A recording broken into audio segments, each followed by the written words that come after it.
A number of clubs have as many as 6 still to play. Ian Birkby replaces the injured Paul Taylor at standoff, otherwise their side pretty much as expected. Well, we joined the first half with 4.5 minutes gone. As usual, Vince Corellius is in the commentary box alongside Keith Macklin. And it's Castleford playing the ball. Oh, that was a bad ball. That was a bad pass. And lost possession. Well, Mr. Fox has given a penalty. And says Wall was robbed of the ball as he got up to play it. Mick Morgan is signalling a kick at goal. And Mick Parrish with a chance to put the first points on the board for Oldham. Yes, he's kicked it. Castleford 0, Oldham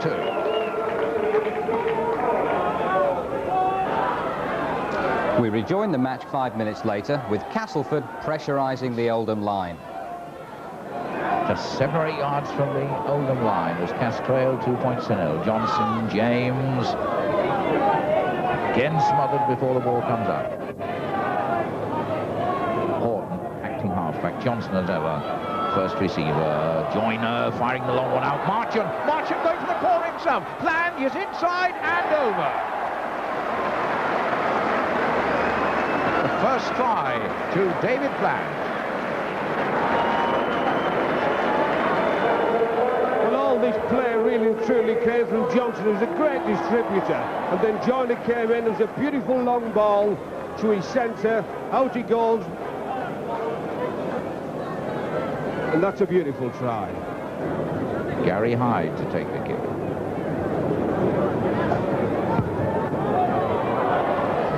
And it falls well short, but Castleford go into a 4-2 lead. It's later, and with the rain still falling and the pitch becoming more and more difficult, Oldham were deep in the Castleford half. Jones.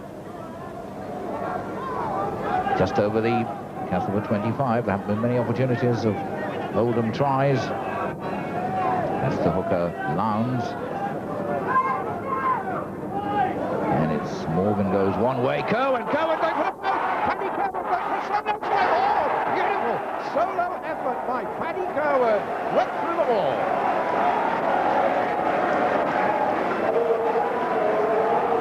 Well, it's a beautiful play by Cohen, but the man that made this, you know, was Morgan going blindside and acting as a decoy. But this lad, this is really superb solo try. This, he stepped through them with the greatest of ease. As Parrish puts over the goal. 8-4 to Oldham. Oh, with the weather causing handling mistakes by both sides, Oldham showed far greater application in the conditions. Close to the line. Kerwin, oh, that's a long one, and he picked him out. Picked out the number 11 forward, Paul Dixon. That was a good sound tackle. Birkby, Morgan still going. The inside ball, that looks the try for Birkby.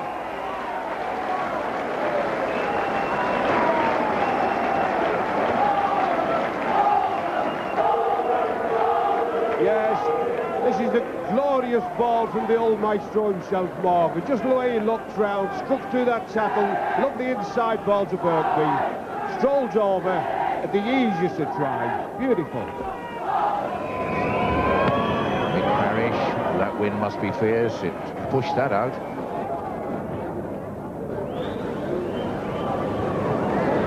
Castleford 4, Oldham 12. As half-time approached, Castleford, from deep in their own territory, were desperate for more points. Penalty count 4 to Cass, 6 to Oldham. Lot of scrum penalties. Found time to do a bit of tackling, Mick Morgan, then.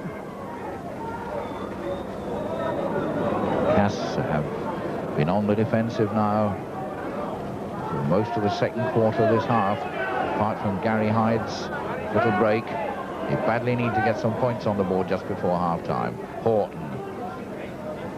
That's Cohen going himself. Clever little kick. Bounce badly for it. No! Bounce better in the end. That's a race for Marchant. Will Marchant beat Mitchell? No, it's gone dead. A great effort by Cass. It was indeed. Yes, it was indeed. And Cohen, you know, he's watching the game all the while. He sees the Oldham defence flying in, and that's what it wanted then, the little chip over the top. Unfortunately, it bounced right for him, but it bounced right again at the end for Oldham, didn't it? Into the last minute.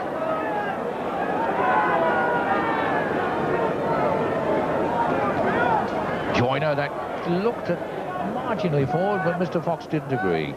Here. And this must be Castleford's last attack. Indeed it is. That's half-time.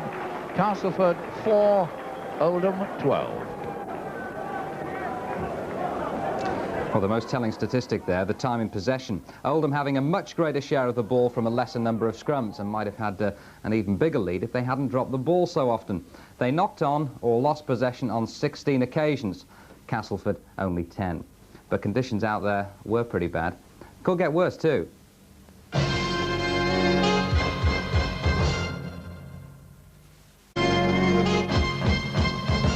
Well, conditions deteriorated during half-time at Castleford. It's going to be a right old mudbath.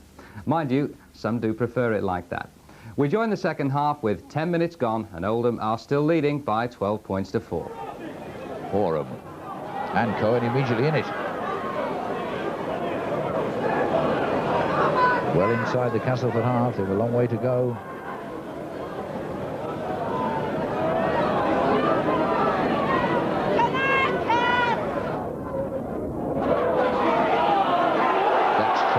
Powerful running plunge may get to that. It's Marchant first. Neil James made the initial break. 6 more. James gets it out. Johnson. England.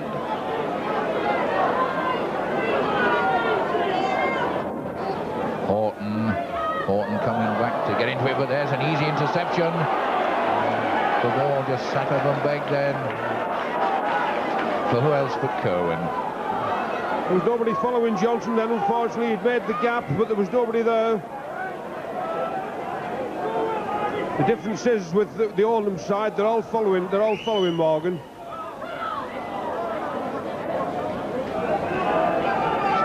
Jones, Lowndes, Kerwin, Birkby the long one, goes to ground. Castleford possession.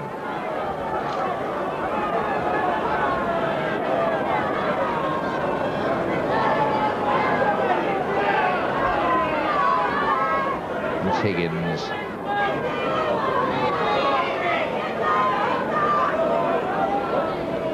Acting halfback, Marchant. Johnson getting it out.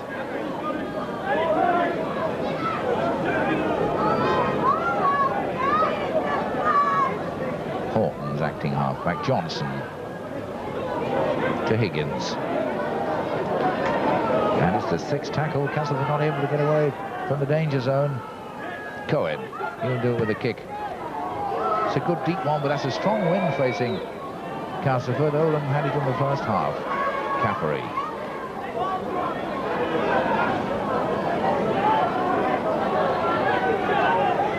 Foy.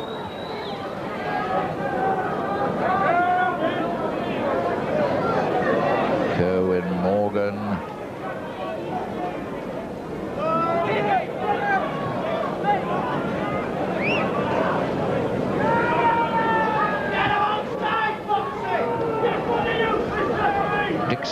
Just over the halfway line.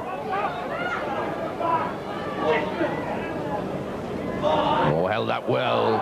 Beautiful delayed pass.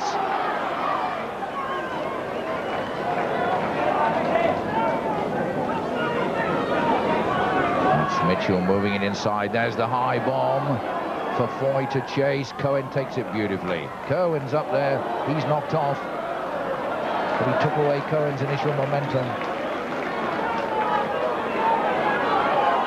John Keir gone inside for a bit of work. That was a great catch for Cohen then. Joyner. Tried to find James, bit of a wild pass as he was swung round. Here Cohen Still tidying up work to do.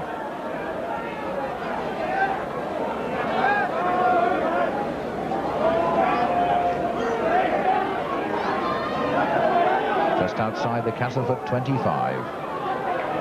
It's Horton punching it back. That kick couldn't get a bit of ground against the wind. Caffery.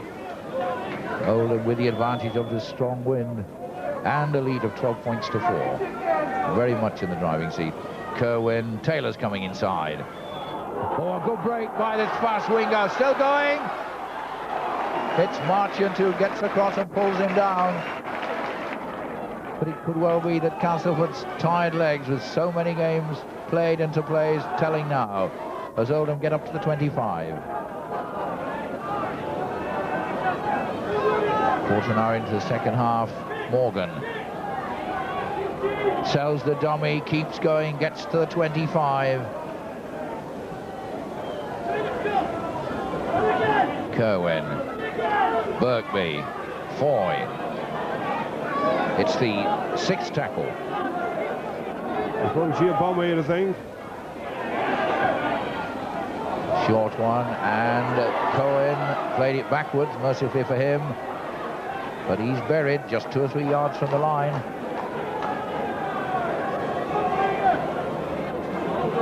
Castleford badly needing to get away from their own danger area. And John Keir's come in from the wing, and if possession is lost now, there's no cover at all on the Castleford left and the Oldham right. Keir's going back towards his wing now as Castleford try to get away from their own 25. Mud clinging around their ankles.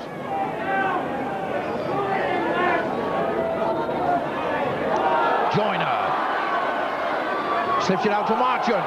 Marchant, a centre's break, got Plange with him. Tried to sell a dummy as Plange went inside, but that's Castleford's best break for some time. The touch judge is on. Seen an offence, seen a foul.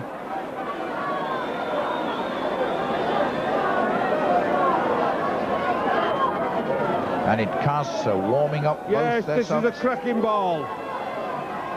Inside. Beautiful ball. Joyner comes on, and a superb ball again from Joyner. Hyde takes it right through the gap, straightening up beautifully. Bump, and that's a good tackle. That's man and ball, and that stops the play. So can Castleford make something of this? They're on the 25. Horton. Higgins.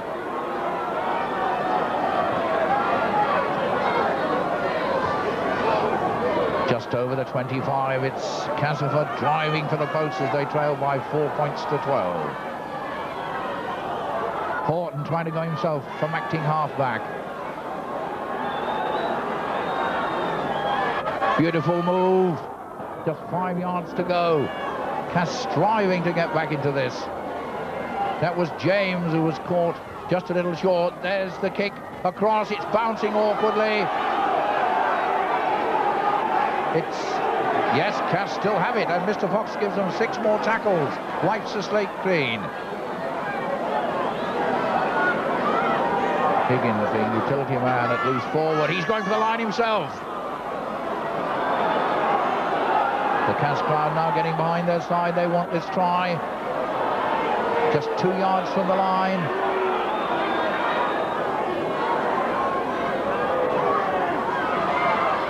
Oh, and it's dropped by Nigel Wilson, the strong man who might have made it. And that's behind the line and kicked dead. That could have been dangerous. That's the best thing to do on nights like this, loose balls like that, get them behind that dead ball line, and let's settle down again and let's see what we've got to do.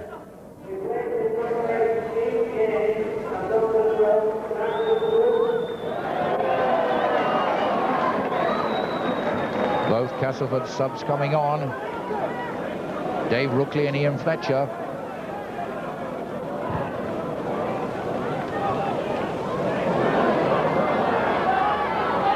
Castleford on the 25.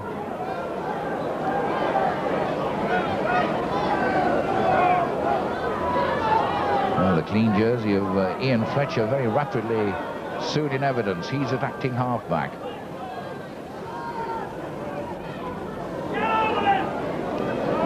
that might pep Castleford up. That double change by Malcolm really, a tactical switch. That's Horton, that's Fletcher.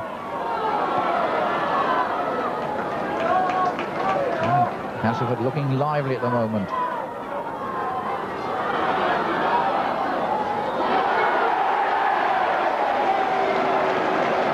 John Joyner. That's the try they wanted. Horton to Johnson, and this man is a superb ball player. See how he delays that pass, flicks one up, Joyner's on hand, clipped it out the air. He's an international, and he shows he's an international. John Joyner, in his testimonial year, his 9th try of the season, makes it 8-12, and a goal now from Gary Hyde. Cass had possession for a full 3 minutes, and the pressure eventually told, and Cass now back in this game, even more in the game, if Hyde puts this over. He should do, but the conditions are not good. He hammers it. 10-12. Well, it's made this into an exciting game again. We've seen both these teams on rugby league action in recent weeks, and they've been playing some superb rugby. And tonight, under the conditions, I think that it's a first-class game.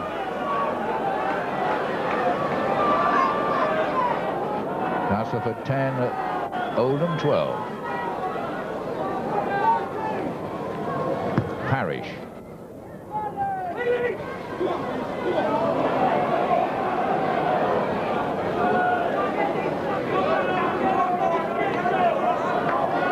Horton.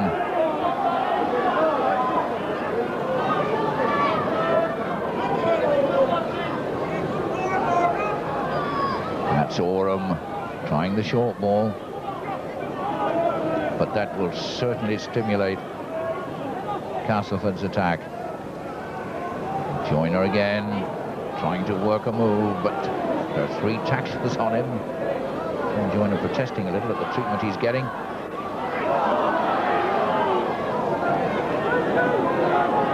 Johnson beginning to come into his own now as the ball handler. Oops, missed time, got it the second time. That was rather fortunate. Ian Burke missed his first jump, but dived onto it the second time. Kerwin to Morgan.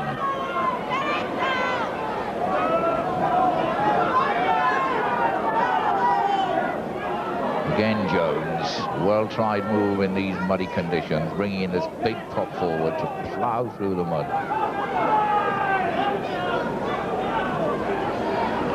Kerwin firing out the passes on the 5th tackle.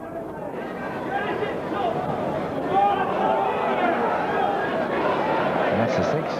No, the ball must have been touched by a Castleford player, so Oldham fortunate to get 6 more tackles. Morgan, realising there's not much there, the old head holds on to it and says, where were you?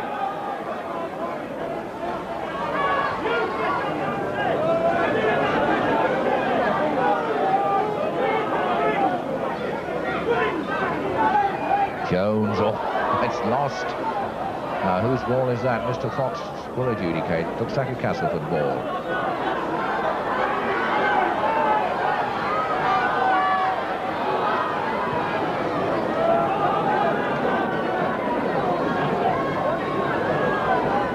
Just on halfway line. This is a nice move. Horton's in on it, but he's driven back by a firm tackle.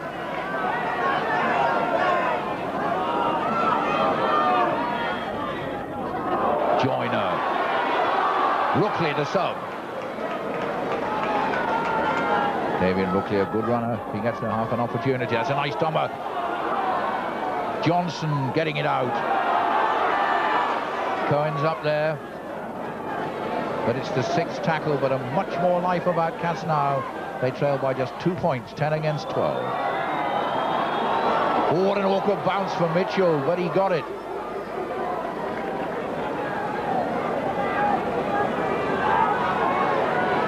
Yes, a bit fortunate, Mitchell, there. He shouldn't have waited for that, really. He should have got under that and caught it. Well, it's Oldham's turn to soak up the pressure now.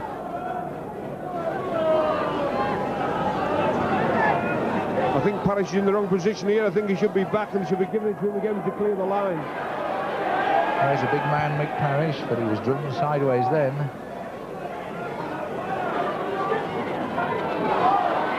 That's Wally Jones. Real solid grafter. Now's the kick. Dropping for Marchant. Taken well to Rookley.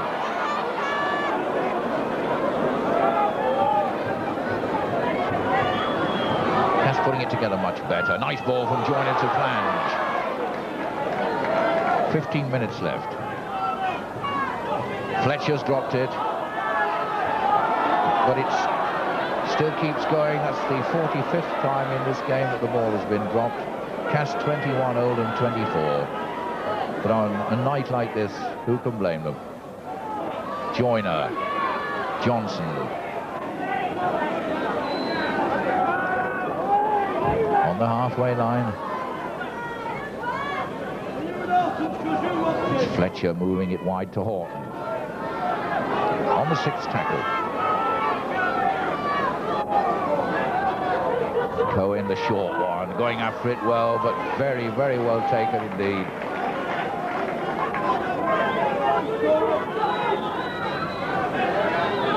Chadwick was the man who took that under a lot of pressure.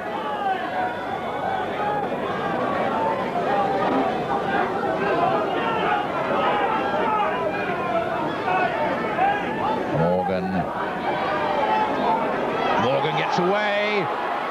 Still going strongly, Mick Morgan. Gained 20 yards then. Has a quiet grin at John Joyner. No doubt exchanged a word or two. Jones.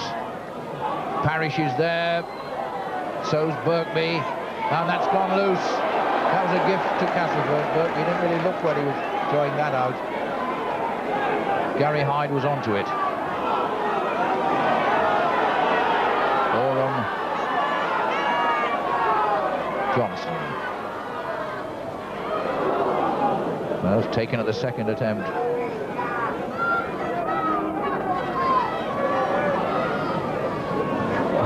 Yes, moving it around with Horton, but he can't get away from the tackles.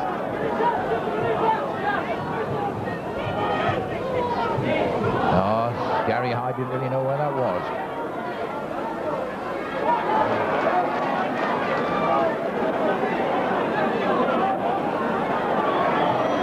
Well, Mitchell hasn't had many chances to run.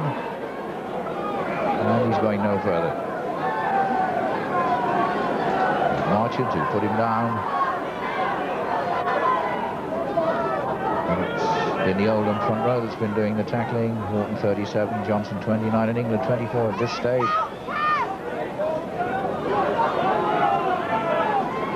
They're using Wally Jones at first man. He's coming in, driving and pulling everybody in and creating some space, and then they bring Mick Morgan in.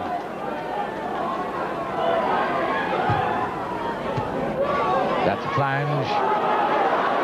Feeling that kick from Cohen. He's very fast, David Flange. He's still going. What a brave run. Crowd giving him a big hand for that, and that'll motivate Cass. Nothing picks the side up more than seeing that one of their own number going. That was a powerful tackle. The trigger was popped on that one, but still Cass go forward. And that was a bit ambitious by Barry Johnston in these conditions, Vince. Yes, very much so. Tried the underhanded pass there, but he couldn't see where he was passing it, really. It's hard enough with two hands, never mind one when it's like this. Wally Jones takes a lot of tackling, committing 2 or 3 tacklers every time. Cohen gets the ball. Whoa, beautifully taken. Caffery out there. Going well. Mitchell hasn't had many running chances, but he dragged into touch.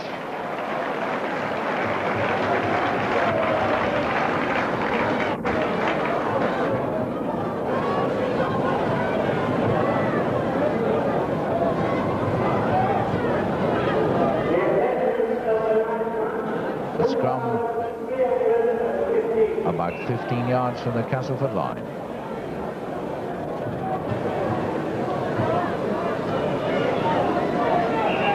Castleford leading in the scrummages by 9-5, although Oldham have had 2 against the head.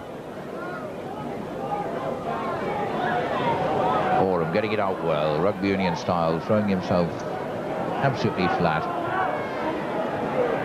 Now Cass trying to break away from their own line.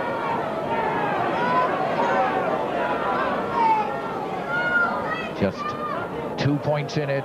Castleford badly needing the points to get away from the relegation area.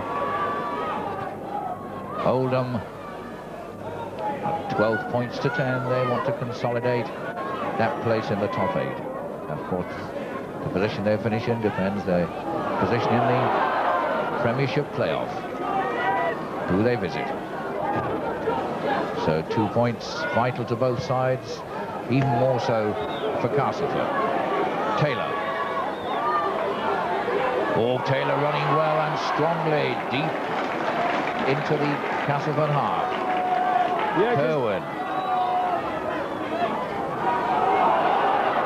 Up to the 25 with that break by Chadwick. Kerwin.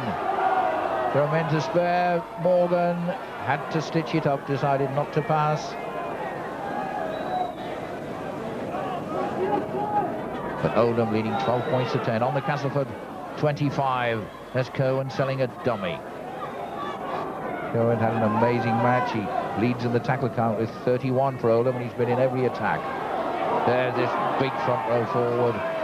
Wally Jones made a lot of ground then. Going the short side, Morgan the kick through. It's bouncing anywhere. Oldham almost squeezing in the corner, but a knock on. Well, Oldham have got them under pressure now inside their 25 in the last 10 minutes of the game, and what they've got to do now, they score now, they really put the nail in the coffin. So we've got an all-out effort really now from Oldham, and Castle have got to defend like hell. They've also got to wait to the other end if they want to win this match. They trail 10 points to 12 Castleford. This is a vital scrum to win, and it's Oldham who won it. Oh, that was a good scrum to win. Bad one for Castleford to lose. Oldham have been winning scrums against the head. Trying the drive from close in. They've got a line out, but the forwards making the initial wedges. Again the dummy by Morgan. They may move it wide on the last couple of tackles. Yes, here it comes. There's the dummy, there's the ball, and again it's dropped. And that's been so much the story of the night. Great chance missed. Well, that was a walking day there, really. But like again, the eye off the ball in conditions like this, you know, you've just got to keep your eye on it. 2 hands and keep your eye on it. Castleford inside their own 25, needing to get away to the other end. Trailing by these 2 points. Just 7 minutes remaining for Oldham to hold on, for Castleford to pull this one out of the fire. Well, what I'd be doing here, I'd definitely be bringing Coyne in and getting this ball up the park and trying to get them under a bit of pressure. Stopping in their own half, this, you know, they'll achieve nothing like this.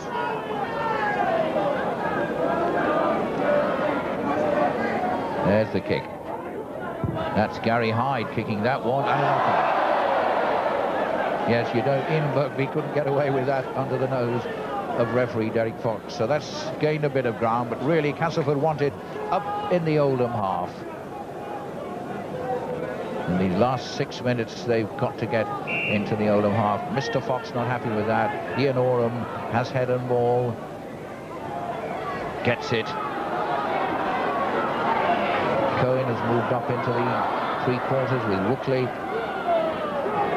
going to the back. They're looking for these pieces of sleight of hand from Johnson to work something.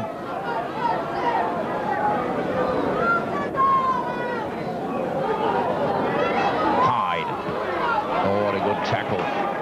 Splendid tackle coming in from Mick Worrell.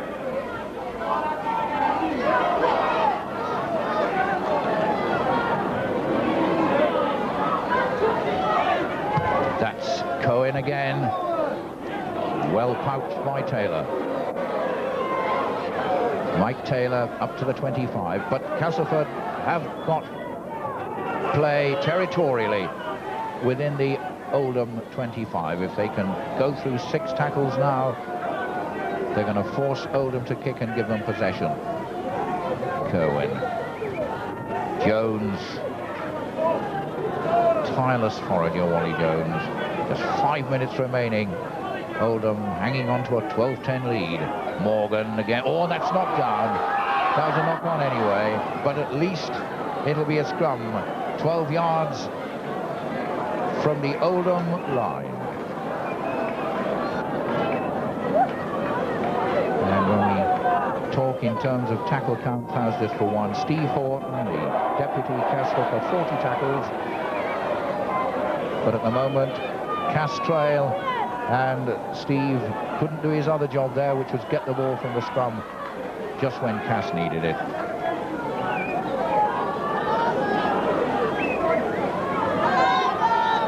Oldham hanging on grimly. Kerwin decides to hold on, not to do anything silly within the 25. Morgan waiting as first receiver. And he too decides not to try anything silly.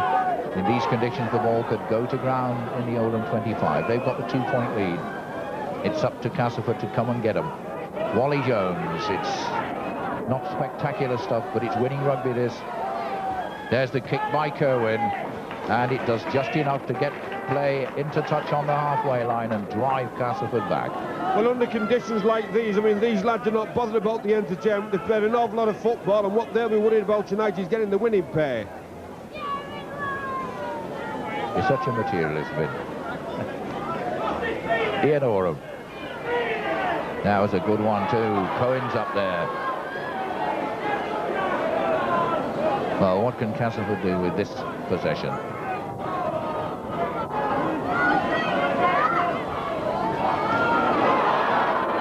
Lose possession. Well, Keith, if Oldham are flying up in the tackle, the obvious thing is the little chip over. Just 3 minutes remaining for Cass to do it, for Oldham to hold out.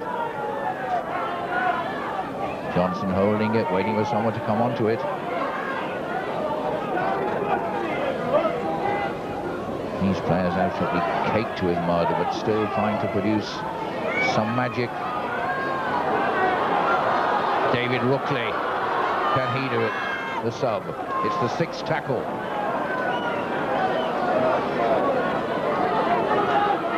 Cohen, the high bomb, doesn't gain much ground, goes up straight. And it's Oldham who have it.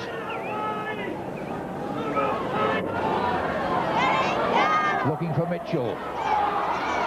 And he's not able to get away. Worrell coming on the burst. Worrell and Chadwick have been used a lot on the burst tonight.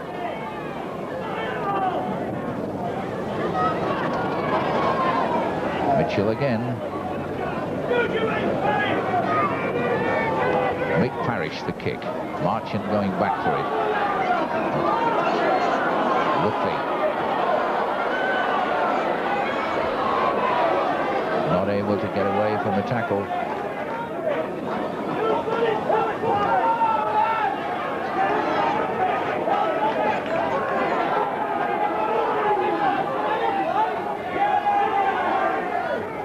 Dixon, the Oldham second row forward, has made 19 tackles since half-time, so he's been very much a match winner, so it proves for Oldham.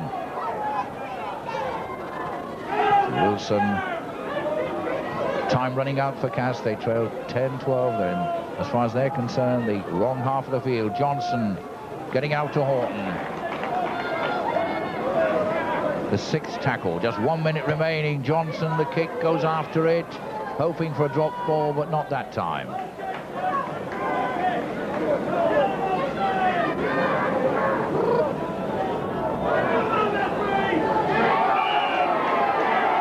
Penalty to Oldham. Putting in the knee. What an awkward time to do that when there's a minute remaining and you're 12-10 down. with Johnson kicked then. He didn't look really because of the little Bobby standing behind acting half-back, and there's nothing gained from it. Mick Parrish finds touch, and as the seconds tick away, it's Oldham leading 12-10. No, he doesn't go into touch. It's Planned who takes it. Well, that was a bad one for Mick Parrish to miss tactically. With only seconds remaining, Castleford, this could well be their last chance and last attack as they trail 10-12. Oldham going hard into the tackle. And it's too late for Cass. This tired and exhausted side after two very heavy cup semi-finals. Oldham's last league game of the season finishes in a 12-10 win. An exciting game despite the mud. Well, even though it was their fourth game in 7 days, Castleford were by no means overrun in the second half. They won more scrums and closed the gap for time in possession. But it wasn't quite enough. Well, another important result tonight, and one that'll have a great bearing on the champion. By Australian Gavin Miller. It followed lovely work by Prome and Smith before Miller gets the final pass to help set up an 8-0 lead. But Castleford's reply was a classic. Beardmore breaks away. Now watch for the cheeky kick. Then the next problem, 3 reds against him. But Clark number 2 misses it, and Beardmore gets the touchdown. In the second half, with Rovers 10-6 up, they threatened to take Castleford apart. Another Miller try coming up now. No real danger initially. But here's the sidestep coming up. Wish I could do that. And a gap appears, try number 2. Just. At 16-6, Rovers were in complete control, and minutes later, more so, as Clark gallops over in the corner with no Castleford defence in sight. Then Dorahey landed the goal of the match, and at 22-6, surely, Castleford were finished. No way. After 65 minutes, Castleford came back, and fittingly, the man who created it was Kevin Ward. You can't really miss him, number 8 and about 2 yards wide, but also a tremendous player. Marchant gets the pass to score. Beardmore's goal made it 22-12. 7 minutes left and Castleford strike again. Recognise this man? Kevin Ward again. And once more Marchant is waiting to get the final pass, or rather bounce, to score. Despite Beardmore's goal, it was 22-18 to Rovers, with Miller's 2 tries decisive. Gavin Miller, of course, was the man of the match, quite rightly so as well. Tremendous game he had. I thought he had a marvellous game, yes. I think Gavin's realised today that if he does run forward at defences in Great Britain, he'll do a lot more damage, and that's just what he's done today. 2 tremendous performances, I thought, were Gavin on our side and Kevin Ward on the Castleford side. He had a tremendous game. Yes, Kevin Ward is such a powerful player, isn't he? He was the one that caused you problems towards the end. He caused us problems because he was hitting it up just outside of the rucks, and he was getting rid of the ball, and he was figuring in both Castleford tries late on. Great Britain coach perhaps has a few pointers here? I would think so, yeah. I think probably Morris would have a look at Kevin Ward today and think he's found somebody there.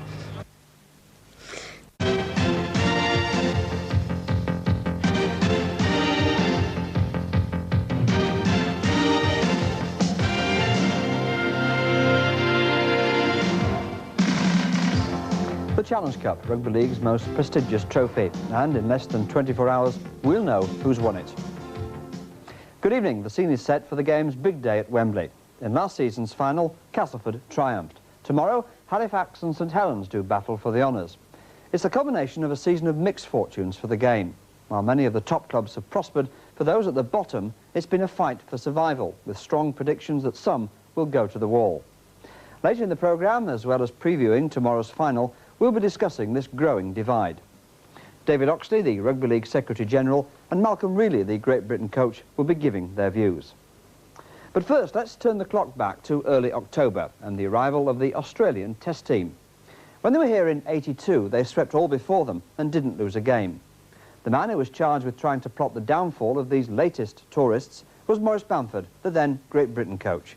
He's been reliving some of the agony for us. Everyone knew that the 1986 Australians were going to be a handful even before they touched down. But surely this side couldn't be as strong as the '82 Invincibles.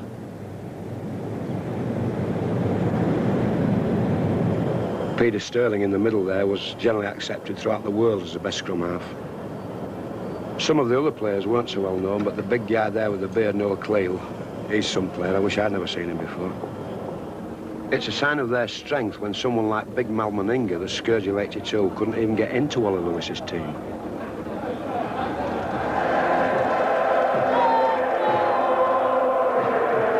The setting for the first Test match was a masterstroke. Old Trafford. 50,000 spectators packed in, and my team, Great Britain, raring to go with a chance to put the record book straight.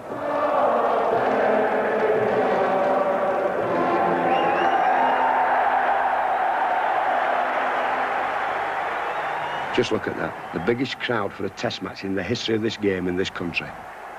I'm not making any excuses. The preparation had been tremendous, possibly the best ever for any Great Britain side. Lewis. But while we'd improved, so had the Australians.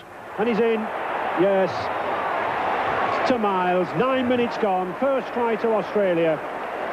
I've never seen a team with so much all-round ability, no weakness from full-back to loose forward. Lewis, oh, that's a good ball. To Miles, he's got space on the outside here. O'Connor, he's in. But we had our moments, and this was one of them. Oh, beautiful ball here, Joe Lydon. He's got Henderson Gale, can he beat Lindner? He's got Hanley's go over the corner himself. Oh, this is a magnificent try! Magnificent try! For me, the try of the Shaders, and for a while the Australians wobbled. Then they changed up a gear. Oh, that's a good run. He's got Miles with him. And that's what he can do. They've got the class. The press gave me a roasting for picking the same side for the second Test at Ellen Road, but I felt the team needed stability. Hanley was injured, and we missed him terribly, and we got punished for our basic errors. Gary Jack, and he must be into the corner there. He is, and all that came off a loft ball. For the third Test, changes were necessary. Injuries forced some of them, but the inclusion of Andy Gregory at scrum half enabled us to give the kind of display I've been searching for. These two half-backs, Sterling and Lewis, already for my money. At last, a bit of pride. In fact, the Lion rode.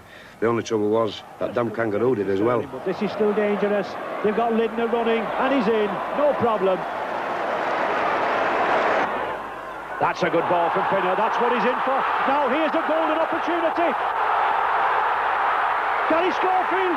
He must score. He does. Now that is a first-class try. That's as good as any try we've seen in this series. But at least in that performance, there's something I hope for Mal really to build on in the future. Maurice Bamford, the former Great Britain coach, looking back over the Aussies' clean sweep. It's now 9 years since we last beat them in a Test match. So what is it that makes them such a powerful force in rugby league? To try to gain an insight, we commissioned this special report from David Fordham of Australia's Network 10. To dummy half. On to Sterling. Sterling gets a pass to Lewis. Lewis is on the surge, and he's over! Australia's whitewash of Great Britain in the three-match Ashes series late last year again underlined the widening gap in playing standards between the two countries. Great Britain's performance was a far cry from the 50s and 60s, where the famous white, red and blue jumpers were more akin to the role of master than the now position of pupil. Those days must seem centuries old at present, but history books do record the dominance. Players like Alex Murphy, David Bolton, Vince Corelius, Eric Ashton and Dick Huddett once held over their green and gold enemy. Eluding Gasnier, Beattie and Rasmussen, but watch Parrish slow him down. In comes speedy winger Cleary to finish off the tackle. So the obvious question remains, what has caused the tremendous gap in playing standards between rugby league's greatest and traditional adversaries? The speed of the game's the major difference, and I think that comes back to a couple of things. One is their attitude. Their attitude's more of a social type football over there, and the other thing is their fitness levels. They just they don't put in as much time into their preparation, and that reflects in their fitness. The Australian training schedules, is there any comparison to be made with the English club sides? Well, not that especially at Widnes, you know, it was mainly a few laps. Then the oval game, a tick and pass, as they call it, and then very little conditioning, if any, and then over the pub for a few pints. It was, you know, that was the go. But to their credit, the fact is that they play a lot more games. They rely totally on match fitness. Yeah. I suppose they're not playing in 25-degree heat, but they do play a lot of games. But on the same token, the two games they play in 1 week over there probably wouldn't be as hard as one game here you play on a weekend. The last three Ashes series have witnessed a whitewash in favour of Australia. Undoubtedly, they lead the way in fitness, in coaching methods, the marketing of the game, media exposure, and the resultant crowd-pulling potential. One wonders the right direction the English League must now take to narrow the difference in playing standards. They're catching up slowly. I think they're starting to realise now after a long time that fitness is of course, the ultimate in the sport they play, because the Sydney sides are so perfectly fit, whereas English sides tend to be a little bit lazier. But, you know, I'm not trying to take anything away from them. They have got some very skillful players over in England, and they're the players such as Ellery Hanley and those type of blokes are the guys that give Australia so much trouble. And if they ever do get as fit as Australia, the English national side, I mean, if they ever do get as fit, well, we're going to be in a lot of trouble. It's important to note that even at schoolboy level, Australia's elite young athletes are exposed to the television audience in the long-running Commonwealth Bank Cup competition, a knockout championship in its 13th year. From this platform, 6 players emerged to make their mark with the 86 Kangaroos, and players of class they were. Sterling, Lamb, Sirenen, Alexander, Langmack and Elias. Well, as far as the Great Britain players are concerned, we've seen them come out in their summer to play in the Sydney Grade Premiership. How big a step is it for them as far as fitness is concerned to start with? Well, I hope it's not going to be a very big step for Gary Schofield and Louis Crooks, but being realistically, it is a fair change from English Rugby League. I think some of the skills are different, particularly around the play-the-ball area and dummy half area, and the fitness. It's a huge jump to come here in Sydney and play and have to take the knocks week in, week out on our much harder grounds. Do you think it'll be a culture shock for them? They have had a couple of seasons out here before. Well, they're going to adapt much better than most English Rugby League players would, simply because they've been here and they know what to expect. I hope they're going to be well prepared. Sydney's first-grade premiership, the Winfield Cup, is where it's make or break. Players can command huge money to play and prove themselves in the toughest arena of them all. Naturally, professionalism in all aspects of the game is demanded by the clubs in respect of playing and training performance. That report from David Fordham of Network 10. Now, looking at the power and success of the Australian game, you could easily get the impression that they're light years ahead of us. But that's not the case. There are clubs in this country that are a fair match for the best Australian club sides. But alongside them are others in the English game who find it a struggle simply to survive. The huge gulf between the top and bottom is seen as one of the biggest problems facing rugby league in this country. Peter Pitt has been looking at 2 examples of this great divide.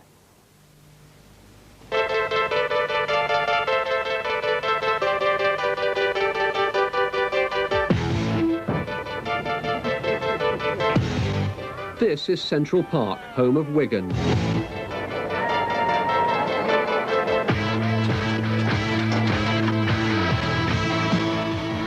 Wigan have been so outstandingly successful in the Rugby League that they're almost in a league of their own, barely beaten this season and runaway champions. Even on a wider stage, they're unstoppable, accepted as a match for any club side in the world. Difficult to believe then that a few years ago, mighty Wigan, languishing in the 2nd division, came to Huddersfield and were beaten. Since then, however, while Wigan have scaled the heights, Huddersfield have struggled to survive. From their proud heritage as the birthplace of rugby league to today's sorry picture of decay. Off the field, every stand has been labelled as unsafe. On the field, the story has been a sad one too, with scant success to record. Great though this contrast may be, it's just one example of a widening divide across the rugby league. At Wigan, from the moment the players arrive on match day, everything exudes success and money. It's all been achieved since a remarkable change of direction 5 years ago. The club had debts of £250,000, but by taking a hard-nosed commercial attitude, one example, attracting sponsors by lavishly wining and dining them and their guests, they've turned that into a £135,000 profit. Everything at Wigan makes money. Even the hallowed boardroom was cleared to provide a club for privileged supporters who pay very handsomely for the honour. Success on and off the field has been masterminded by director Maurice Lindsay and his coach Graham Lowe. Their secret can be summed up in one word: Australia. I think when we first came onto the board, the 4 members took a radical look at the English game, took a realistic look at the Australian game, which was leaping ahead both in playing standards and on the commercial side, and decided that we needed to change, basically. So we went to Australia, we had a look how they did things, how they played, how they trained, what their approach to the whole business was, and I must confess we copied, but we threw a lot of effort into it, and it has resulted in some success. Success comes in the form of £1 million worth of players and arguably the best rugby league coach in the world, New Zealander Graham Lowe, who has all the professionalism of the game down under. You blitzed these blokes last time, you blitzed them good and proper. You just went off a little bit because you started trying to duck all over the field. No sidestepping, no trying to weave in and out, just go for your quit, pin your ears back and go. The Lowe approach is ultra-professional. Discipline in the complex game plan, discipline in diet and relentless training, and winning aggression. The player's reward can be a salary to match the Prime Minister's. Well, financially, it can be very rewarding indeed. As for emotional, it's great. I mean, we've won the Lancashire Cup twice and the John Player twice since I've been in the side, and a few other new players. It's very rewarding indeed. What about the feeling of going out in front of a huge crowd like the one you've had there today? It's fantastic. I mean, you're about 6 feet tall. Well, in my case, 6 feet tall, because I'm only short. But your chest sticks out. As soon as you walk out, the crowd starts cheering. It's just unbelievable. This crowd at Wigan is 13,000.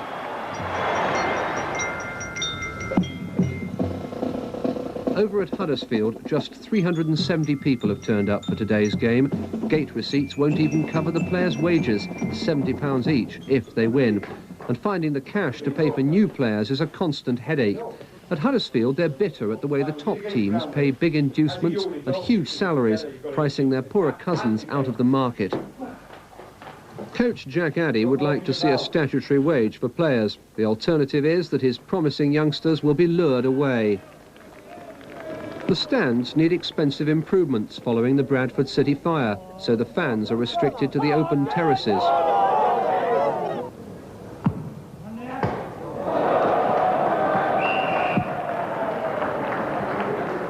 Even the director's box must remain eerily deserted during the match. The chairman himself, John Bailey, has to sit below in the concrete dugout. Having taken on the unenviable burden of keeping the club afloat, his solution has been to focus his attention away from the immediate problems with team and ground. Instead, he's concentrated on promoting profitable wedding parties and social events at the adjacent pavilion. My philosophy has been that if we have a sound financial base to work from, then clearly we would be hopefully in an awful lot better position to get the rugby league side of it right as a secondary measure. You know, our local club Halifax have chosen to do it the other way, and God bless them, there they are through to Wembley. The best of luck to them. It's exactly the reverse way around to I, particularly because I'm not a deep-rooted rugby league man originally, so obviously I'm far happier backing my judgment to the things I feel I can do better, and that certainly is the commercial operation at the club. Once we've got that right, then I'm quite sure that the rugby league side of it, we can start to address the problems in a serious manner then. Many of the fans who are left disagree. They see only a downward spiral, with no money spent on players, leading to no success on the field. And on the terraces, where 30,000 watched Huddersfield take every trophy, there are sad memories. This is a rugby league town in Huddersfield. I mean, you know, you used to get 20,000 at one time regularly. But it's just, so when you have success, it just drifts away from you. People just lose interest. Some would say Wigan have recovered because they've always had a bedrock of crowd support and the help of some very rich local people. Huddersfield, goes the argument, aren't so lucky. But at Wigan, they say the great divide is about attitude. Without being disrespectful to them, I think that there's probably a few teams around that are basically still the old 3 or 4 times around the paddock and a game of touch. Really, you know, that's not going to do anybody any good whatsoever. It's just it's a good time and a good opportunity to meet your mates. That's how I see it. It's easy to stand up at the top and look down and criticise. But believe me, half of these people who are criticising couldn't do the jobs in the second division that we are doing, and the money we're having to do in the time. Most coaches in the second division, it's costing them money to do it. They love the game, and, you know, I don't care what they say up there. If you put up a sign saying to the public, you pay £2 or £3 to come in here because we're selling you entertainment, and then that's what we've got to do. We're in the entertainment business. We've got to compete with Dallas and Dynasty. We've got to supply the public with excitement. So if you're charging money, no, you've got to work to the same standards as Wigan. You've got to deliver the goods. In my opinion, the only answer is to merge clubs. What do you mean? Well, I think at this point in the game there has to be less clubs playing the game, unfortunately. The reason being that I think there are less people watching the game. We could play at a far better level and there would be more players of a better calibre to go around. Are Huddersfield going to be here next season, or are they going to be one of the clubs to go? I think we're highly likely to be here. I wouldn't like to guarantee it. At Wigan, the optimists feel rugby league is poised to become the next national sport. At Huddersfield, they're struggling just to stay in the game. A graphic example, I think you'll agree, of the gulf that's developed between the top and the bottom in the rugby league. Well, let's turn now to our guests in the studio. And first of all, David Oxley, how concerned are you about this ever-widening gap that apparently exists now?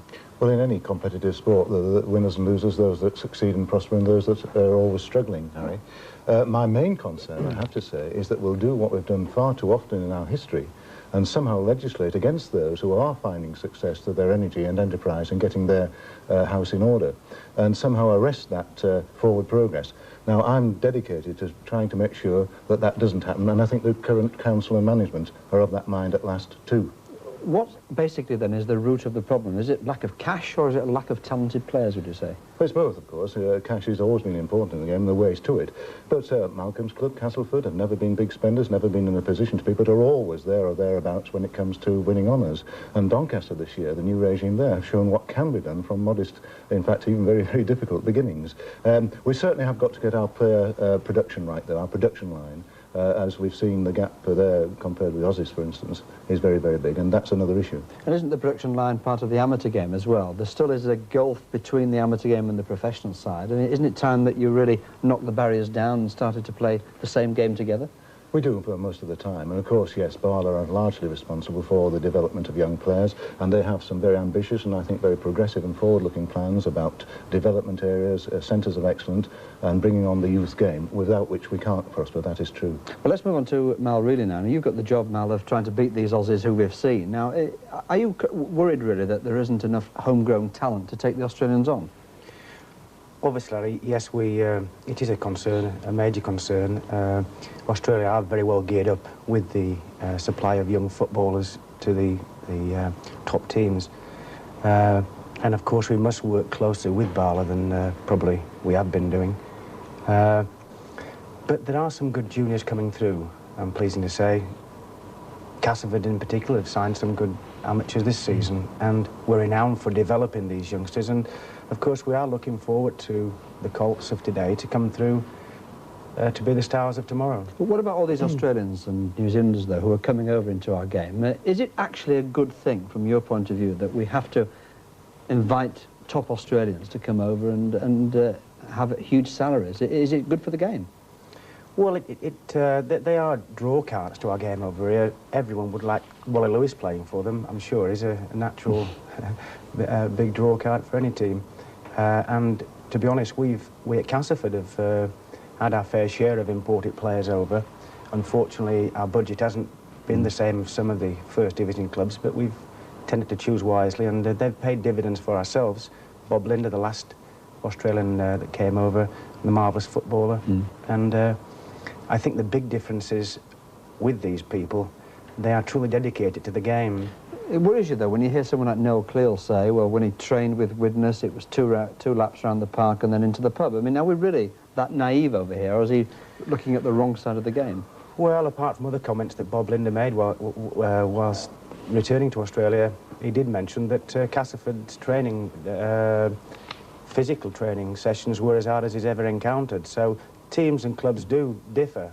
All I can say is that the international players who are preparing this close season for the forthcoming tour of Australia will be physically conditioned and prepared for the games. I don't think by that time we should require any further fitness standard. David, is the game really going to take off now? Because we've seen that there are problems in the game. Is there a good footing for it to leap off from now? Well, I think there is. We've had tremendous feedback, not least from the television exposure this season, Harry. We've had some wonderfully entertaining games. And, of course, the First Division will be 14 strong only next season. A tremendous competition, very much on the lines of the Sydney competition, where teams play virtually test matches. Enormous pressure on people like Malcolm, the coaches, and so on, and no doubt on the players and the chairman. But that's what they want. That's what they're asking for now, and that's what they're demanding. And I think the future is very, very good. Just a quick word, David, a blunt answer, if you don't mind. Will clubs have to fold for the league to get stronger? Yes, these things never come together where timing is concerned in complete harmony, and it could well be that we have some casualties along the way before we actually attain the high standards which Maurice Lindsay was talking about in a general sense. David and Mel, thank you very much indeed. Well, let's put the problems of the game behind us now and look ahead to tomorrow's Challenge Cup final. It's a real David and Goliath encounter, isn't it? Alex Murphy's mighty St Helens against Halifax, the small town club who've come good in recent years. The Halifax Building Society dominates a town which in the past has known little sporting success. But the Rugby League boys have changed all that. Getting to Wembley by beating Widnes in the semi-final was a dream come true for the club.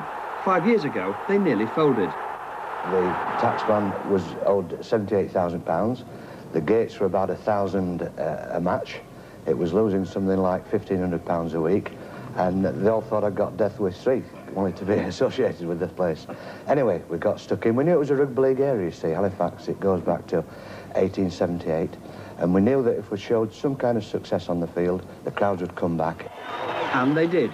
Halifax won the championship last year. The fans at last had something to cheer. But two men masterminded it all. The club president and Australian player coach Chris Anderson, the club's best ever signing. He's a wonderful man for team spirit. He's a great leader of the game. He's a quiet motivator as opposed to an extrovert one, you know, an arm around the shoulder type rather than a top thumper. But he can bring the best out of players, commands enormous respect because he does know literally so much about the game, and yet basically he's one of the lads. Anderson knows all about Wembley. In 1975 he won a winner's medal with Widnes. 12 years on, his beard and wild looks have gone, but the skill hasn't deserted him. Against Hull Kingston Rovers in the quarter-finals this time round, he was superb. Oh, that was a good tackle. Still going. Is he in? Yes, he is. Skipper Chris Anderson. Well, again, Colin Whitfield, he insists on throwing this ball to anybody, but it could have worked. There's a try there. Yes. It's Chris Anderson's second. Anderson has taken to Halifax like the town has reacted to him, and in his last year as a player, he's ready for Wembley. I just can't believe the fever pitch in town, that now the people just don't stop talking about it, and this is an unbelievably bigger thing than a championship to them. So, yeah, from the emotional point of view, it's a tremendous thing. It's one of the greatest things you can achieve, I think. But Anderson also acknowledges the role fellow Australian Graham Eadie has played as well. He's also playing his last season, having been persuaded out of retirement for one final year. By this Australian fullback Graham Eadie. All that goes down to Chris and David Brooke. You know, they persuaded me to come over, and you know, early on you know, the rustiness was still there, but you know, now it all seems to be going well. The town will just about be closed tomorrow. It's off to Wembley, and the club aim to enjoy every minute of it. After all, it hasn't happened for 31 years. There'll be nothing spared. Like the banquet on Saturday night will be something that London's never seen before. Champagne flowing, win or lose, but we don't think about losing, we will win. No one doubts that Halifax can do it, especially if their Aussie connection really puts it all together. But what of an unbiased opinion? We thought we'd ask someone who knows the Australians very well. Oh, well, darling, there's, you know, Chris Anderson, he's right little cutie, Chris is. And they've got that Keith Nella, he's a big boy. I've had a few dues with him before, and he's really got me going a few times. More from Neil Holding, the St Helens joker, in a moment. St Helens have been to Wembley twice in the last 12 years. Here in '76, they beat Widnes. And if it bounces right, it's in. And it bounces right, it is in. And he butted it down, Peter Glenn. What a moment for this boy. The class of '87 is good as well. In the semi-final against Lee, they played well within themselves. But no one underestimates them, especially their coach, Alex Murphy. He's been to Wembley many times, but this means a great deal to him. Oh, it's a nice chip. Oh, is he in? Yes, he is. We've done exceptionally well. You know, we've not spent a lot of money at the club, and we've played some tremendous football. We've had a great season, but to take the town back, I mean, St Helens, to me, St Helens belong at Wembley, and we've sold 25,000 tickets in 10 days. So really, you can tell the atmosphere. The only problem what I worry about is that word of the 25,000 on a match day. Apart from his impressions, Holding's role on the field in Murphy's old number 7 shirt is crucial. He puts St Helens' success down to 2 things. Alex Murphy came along and he gave the lads the inspiration, the motivation to go. The lack of confidence which was shown just that little bit, and he came along and inspired us to bring out the best in every player. But the other thing I would think is that the lads have got that bit of confidence in each other, which was just lacking. And everything just seemed to come right at the right time. Arkwright. Oh, superb dummy. He sends them the wrong way, and he's in. Alex, it has been suggested by, I think, Chris Anderson, the Halifax captain, that the St Helens route to Wembley was a rather easy one. How do you react to that? Well, I put that down as sheer garbage, to be honest, and there's only an Australian could say that. And Chris, in my opinion, we've got to Wembley on merit. We beat the team who knocked Wigan out, but because we knocked them out, it wasn't classed as a victory. And we're there because we will probably be the best side Halifax has played this year. And I would heed a word of warning to Chris. It's easy talking, it's a lot harder saying it and doing it. Tell me, what do you think of the Halifax side?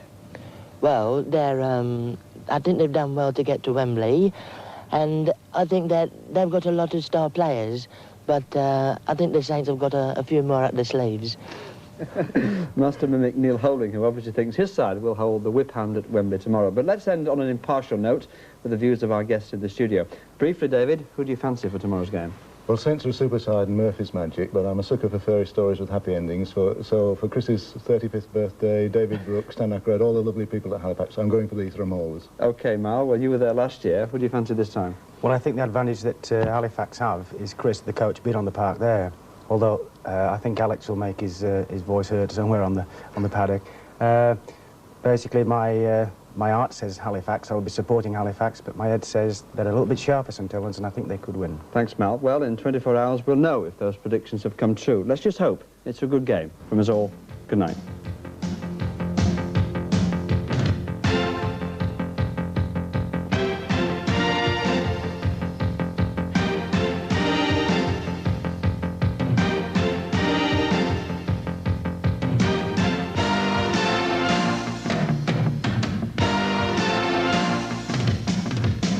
Against Halifax promises to be a splendid occasion.